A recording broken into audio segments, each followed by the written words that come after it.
หลังจากที่เมื่อวันศุกร์ประธานาธิบดีโจไบเดนแห่งสหรัฐนำเสนอถึงแผน3ระยะเพื่อยุติความขัดแย้งในฉนวนกาซาโดยระยะที่1คือการใช้เวลา6สัปดาห์กับการหยุดยิงโดยสมบูรณ์การถอนกำลังอิสราเอลออกจากพื้นที่ทุกแห่งในฉนวนกาซาการปล่อยตัวประกันจำนวนหนึ่งเพื่อแลกกับการปล่อยตัวนักโทษชาวปาเลสไตน์หลายร้อยคนส่วนระยะที่2ก็คือฮามาสกับอิสราเอลต้องเจรจาเงื่อนไขการยุติความเป็นศัตรูอย่างถาวรซึ่งระยะนี้ได้ถือเป็นการพัฒนาครั้งใหม่จากข้อเสนอครั้งก่อนและอาจใช้เวลานานกว่า6สัปดาห์จากระยะที่1ขณะที่ในระยะที่3นั่นก็คือแผนการฟื้นฟูฉนวนกาซาจะเริ่มขึ้นส่วนศพตัวประกันที่ถูกสังหารจะถูกนำส่งกลับไปยังครอบครัวของพวกเขาต่อไปจากนั้นทางสมาชิกขวาจัดที่โดดเด่นที่สุดของรัฐบาลอิสราเอล2คนได้แก่นายเบนซาเลลสโมทริชรัฐมนตรีคลังและนายอิตามาเบนเกวีรัฐมนตรีความมั่นคงแห่งชาติได้ออกมาแสดงความเห็นอย่างชัดเจนว่าพวกเขาปฏิเสธเกี่ยวกับการหยุดยิงทันทีโดยทั้งสองได้โพสต์ลง X ในทำนองเดียวกันที่ระบุว่าหากข้อเสนอนี้ถูกนำมาใช้พวกเขาก็จะถอนพรรคของพวกเขาออกจากแนวร่วมรัฐบาล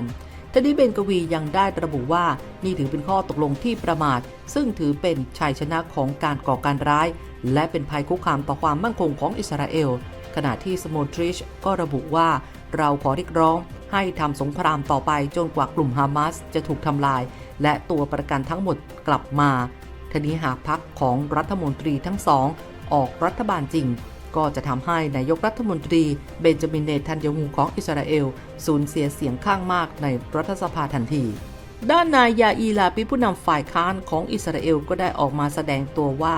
จะสนับสนุนเนทันยาฮูในการยอมรับข้อเสนอดังกล่าวพร้อมกับประณามความคิดเห็นของรัฐมนตรีทั้งสองโดยลาปิดระบุว่าภัยคุกคามของรัฐมนตรีทั้งสองคือการละเลยความมั่นคงของชาติตัวประกันและผู้ที่อยู่อาศัยทางตอนเหนือและทางใต้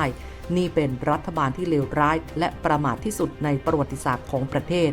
สำหรับพวกเขาแล้วพร้อมที่จะมีสงครามที่นี่ตลอดไปไม่มีความรับผิดชอบหรือจัดการใดๆเลยถือว่าล้มเหลวโดยสิ้นเชิงอย่างไรก็ดีแม้รัฐมนตรีทั้งสองจะไม่เห็นด้วยแต่ทางนายโอฟีฟอกหัวหน้าที่ปรึกษานโยบายต่างประเทศของเนทันยาฮูก็ได้ให้สัมภาษณ์กับหนังสือพิมพ์ Sunday Times ของอังกฤษเกี่ยวกับข้อเสนอของไบเดนว่าอิสราเอลจะยอมรับกรอบข้อตกลงในการยุติสงครามฉนวนกาซาที่ไบเดนกำลังดำเนินการอยู่แม้มันจะไม่ใช่ข้อตกลงที่ดีแต่เราก็อยากให้มีการปล่อยตัวประกันทั้งหมดยังมีรายละเอียดอีกมากที่ต้องพิจารณาและไม่ว่าอย่างไรก็ตามเงื่อนไขของอิสราเอลทั้งเรื่องการปล่อยตัวประกันและการทำลายกลุ่มฮามาสในฐานะองค์กรก่อการร้ายที่ฆ่าล้างเผ่าพันธุ์จะยังไม่มีการเปลี่ยนแปลงแต่อย่างใดขณะที่รัฐบาลอิสราเอลกำลังพิจารณาในข้อเสนอดังกล่าวเหล่าประชาชนอิสราเอลหลายพันคนก็ได้รีบออกมารวมตัวกันเพื่อสนับสนุนข้อเสนอของไบเดนทันทีโดยกลุ่มผู้สนับสนุนได้มีการโบกธงชาติอิสราเอลและสหรัฐกระจายอยู่ทั่วฝูงชนในจัตุรัสกลางและพวกเขาก็ได้เรียกร้องไปถึงรัฐบาลให้ยอมรับข้อตกลงสำหรับการปล่อยตัวประกันพร้อมระบุว่าไบเดนใส่ใจตัวประกันของเรามากกว่าเนทันยาฮูแต่เนทันยาฮูใส่ใจแค่ความอยู่รอดทางการเมืองของเขาเท่านั้นและมีโอกาสสูงมากที่เนทันยาฮูจะทำลายข้อตกลงนี้เราจึงต้องอาศัยความช่วยเหลือจากต่างประเทศทั้งจากไบเดนและผู้นำทั้งหมดของรัฐอาหรับสายกลางรวมถึงยุโรปด้วยประชาชนต้องการนำตัวประกันทั้งหมดกลับบ้านต้องการหยุดสงครามและต้องการให้แน่ใจว่าจะมีจุดเริ่มต้นของข้อตกลงและจะจบลงด้วยการแก้ปัญหา2รัฐและข้อตกลงระดับภูมิภาคด้วยสำหรับแผนดังกล่าวของไบเดนนั้นได้รับการตอบรับอย่างกว้างขวางโดยสหประชาชาติและมหาอำนาจระหว่างประเทศอื่นๆเรียกร้องให้อิสราเอลและฮามาสยอมรับแผนดังกล่าวซึ่งฮามาสก็ได้เปิดเผยว่า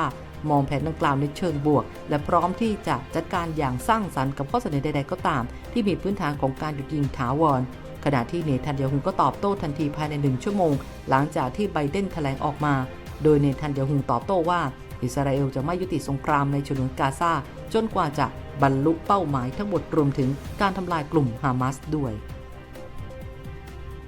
มาร่วมสนับสนุนท็อปนิวส์นำเสนอความจริงได้แล้ววันนี้เพียงกดปุ่ม Super Thanks แล้วเลือกจำนวนเงินตามที่ต้องการได้เลยครับขอบคุณครับ